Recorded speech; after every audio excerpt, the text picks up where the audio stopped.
Thanks for joining us here on 13 News at noon, everyone. I'm Karen Campbell. Right now, we are following breaking news on the city's far east side. We have learned one has died in an IMPD shooting involving the department's SWAT team. So we want to get out now to our Samantha Johnson, who is at the scene at Post Road and Pendleton Pike. And Sam, what can you tell us so far?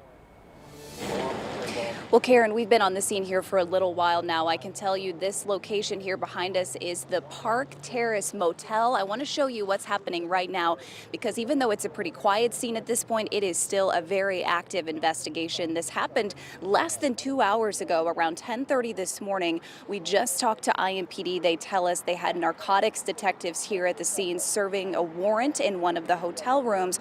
Police say they made an announcement. Allegedly, there was no response. They made their way inside that hotel room. That's when they tell us they found a person and what they are calling a struggle over a weapon. That's when we know at least one IMPD SWAT officer fired a gun.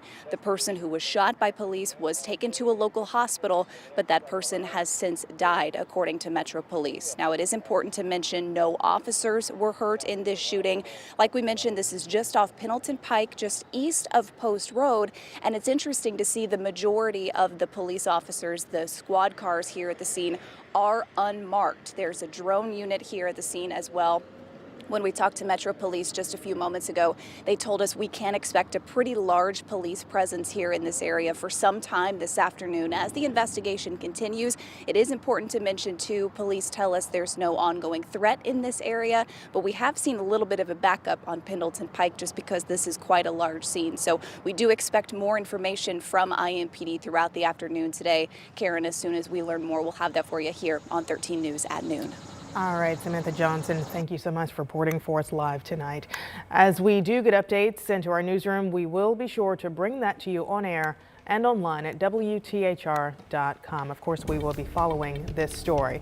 But right now, let's take a live look outside because we are, of course, sitting on some warmer temperatures today. It's going to be a warm weekend, and today, a bit hazy, Sean. Yeah, you can see it.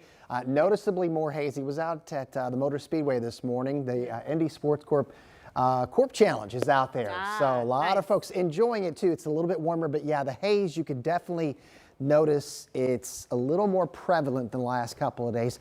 And as I mentioned yesterday, this is actually coming from wildfires in the western U.S. versus Canada earlier this summer.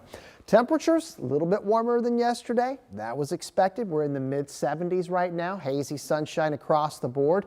On our way to the middle 80s. So you'll feel a little bit of a difference in terms of the warmth, but not necessarily the mugginess. So we aren't going to really feel that until about this time tomorrow. That high that gave us those pleasant mornings and afternoons moving toward the east. You see the center of the hot dome over the south central U.S.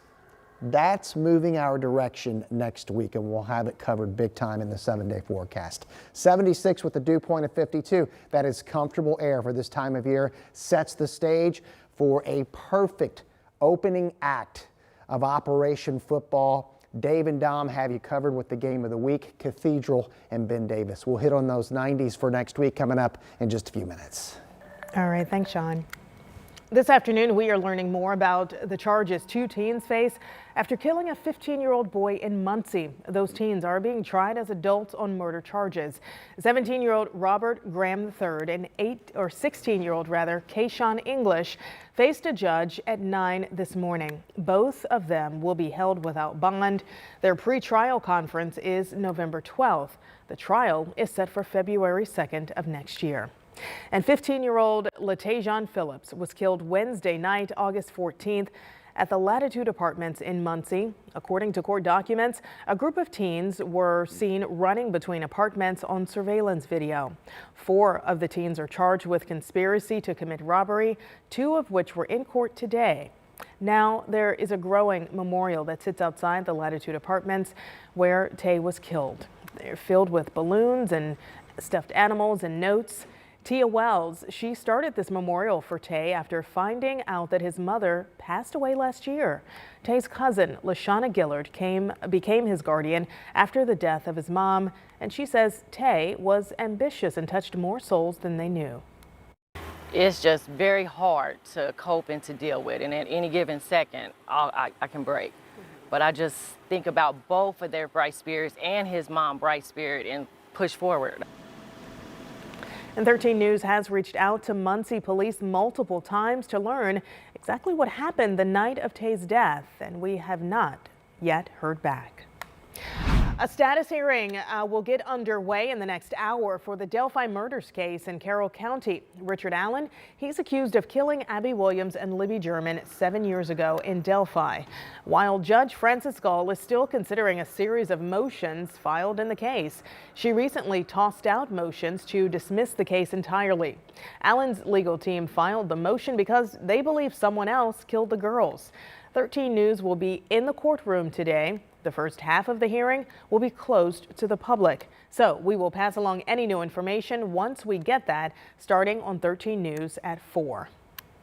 This afternoon, community members on the near northwest side are mourning the loss of the owner of Pa and Ma's Backyard Barbecue. George Barnett Nelson Sr. shot and killed outside of his restaurant on Wednesday. Now, a 38-year-old man is under arrest. Our Chase Howell went to the restaurant near 26th and MLK, where people have been stopping by to pay their respects. The front door to Pa and Ma's hasn't stopped opening, with people coming in to grab a plate of food and to set up memorials like this one to remember Nelson and to also support his family. Behind the counter at Pa and Ma's Barbecue, workers were still serving up plates of yams, meatloaf, and green beans, despite Nelson Sr. being tragically killed. When asked why they stayed open Thursday after Nelson's death Wednesday night, his family says they're living by what he always told them: chin up, chest out. It's open today because that's what he did. He served the people. He served the people every single day, ever since he's been here. There's not a person who doesn't walk down this block and that my cousin George Nelson hasn't fed. And while spoonfuls of food were being put into to-go containers, people were also walking away with the memories they have of Nelson. You know, he's a real good guy. He's every bit of the kind of man you would want to be. I mean, he lived and he worked hard, you know, every day. I mean, he didn't ask for anything. I mean, he got out here and made it. Jamal Abubakar says he's known Nelson for over a decade and that he'd do anything for anybody. I have my grandmother was sick back in Africa. I told him, hey, George, you know, I haven't been in the restaurant because my grandma, she's sick. And he said, hey, you know, he gave me $100 bill. I cannot forget that. That was like back maybe 8 years ago. He said, just send her and support her. As far as Nelson Sr.'s legacy, his family says that will be carried out every day at the corner of 26th and MLK. When I tell you this dude got a passion for food, he's like highly obsessive. So like if he has a recipe, he's going to try it 24 different ways until he gets it right. So that's what he wants us to do. The family says a balloon release will be held here at Pa and Ma's on MLK and 26 on Sunday at 3 p.m. Anyone wanting to attend is asked to bring white, blue, and silver balloons. Reporting here in Indianapolis, Chase Howell, 13 News. All right, thank you, Chase. Yesterday at noon, we told you about the IMPD Sergeant Javed Richards making his first court appearance.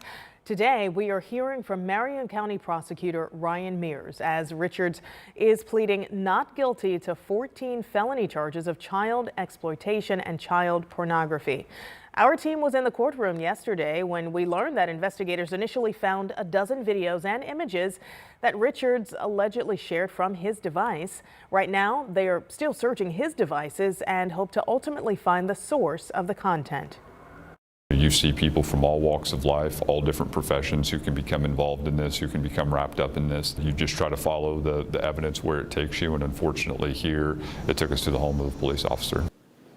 And Richards is suspended, and IMPD Chief Chris Bailey is now recommending his termination. He is posting bond, and his trial is set for October. Happening tonight, the Indianapolis City County Council Rules Committee will meet to talk about several proposals that stem from the allegations of sexual harassment associated with Mayor Hogsett's former Chief of Staff, Thomas Cook. Two women, Lauren Roberts and Caroline Ellert, and a third who remains anonymous, have accused Cook of harassment and grooming. During a recent City County Council meeting, Mayor Hogsett pledged to improve protections for employees. The committee is set to meet tonight at 5:30. And we want to remind you that WTHR, we are teaming up with the Red Cross for the Knock Out the Need blood drive. Now it's coming up next week, August 28th and 29th. You can donate at the locations there you see on your screen.